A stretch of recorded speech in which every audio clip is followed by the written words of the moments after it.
হাসিনার ঘৃণা স্তম্ভের গ্রাফিতি মুছে দুঃখ প্রকাশ ঢাবি প্রশাসনের। শেখ হাসিনার প্রতি ঘৃণার গ্রাফিটি মুছে ফেলার ঘটনাকে প্রক্টরিয়াল টিমের অনিচ্ছাকৃত ভুল উল্লেখ করে দুঃখ প্রকাশ করেছে ঢাকা বিশ্ববিদ্যালয় প্রশাসন। রোববার প্রক্টর টিম অফিস থেকে পাঠানো এক বিজ্ঞপ্তি সূত্রে এ তথ্য জানানো হয়। শনিবার মধ্যরাতে রাজু ভাস্কর্যের পেছনে মেট্রো রেলের 2 পিলারে থাকা শেখ মুজিব ও শেখ হাসিনার গ্রাফিতি মুছতে আসে সিটি কর্পোরেশনের কিছু লোক। মুজিবের গ্রাফিটি মুছে পুরোটা ফেললেও শেখ হাসিনার গ্রাফিটির মাথা পর্যন্ত মুছে ফেলার সময় শিক্ষার্থীরা এসে বাধা দিলে তারা এটি বন্ধ করতে বাধ্য হয়। বিশ্ববিদ্যালয়ের প্রক্টর সহযোগী অধ্যাপক সাইফুদ্দিন আহমেদের অনুমতি নিয়ে এই কাজ করা হয়েছে জেনে শিক্ষার্থীরা বিক্ষোভ শুরু করেন। এই সময় তারা প্রক্টরের পদত্যাগ দাবি করেন। এই সময় ঘটনাস্থলে উপস্থিত হয়ে শিক্ষার্থীদের তোপের মুখে পড়ে প্রক্টর। তিনি বলেন, ক্যাম্পাসে বিভিন্ন দল বা শিক্ষার্থীরা রাজু ভাস্কর্যের পাদদেশে প্রোগ্রাম করে। এসব প্রোগ্রামের ছবি ও বিস্তারিত সংগ্রহ করে NIS ঊর্ধ্বতর পর্যায়ে পাঠায়। সেখানে এই ছবিগুলোর মধ্যে দেখা যায় যে ঢাবিতে এখনো শেখ হাসিনা ও শেখ মুজিবুর রহমানের ছবি রয়ে গিয়েছে, কিন্তু এগুলো যে প্রতিবাদের স্মৃতি হিসাবে এখানে রয়েছে এটা বোঝা যায়নি, সেজন্য এগুলো মুছতে বলা হয়েছিল। নিজেদের ভুল বুঝতে পেরে তিনি আরো বলেন, শিক্ষার্থীরা এখানে যেভাবে চাইবে সেভাবে গ্রাফিতি থাকবে। আমরা অতি দ্রুত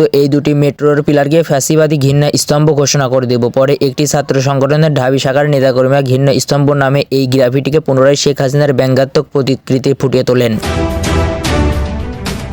সুপ্রিয় দর্শক, এই ছিল এখনকার সর্বশেষ বাংলা আপডেট সংবাদ। পরবর্তী বাংলা আপডেট সংবাদ পেতে চ্যানেলটিকে সাবস্ক্রাইব করে বেল আইকনটিকে বাজিয়ে রাখুন। আপনার মূল্যবান মন্তব্য জানিয়ে দিতে পারেন আমাদের কমেন্ট সেকশনে, আর ভিডিওটি শেয়ার করে অন্যকে দেখার সুযোগ করে দিন।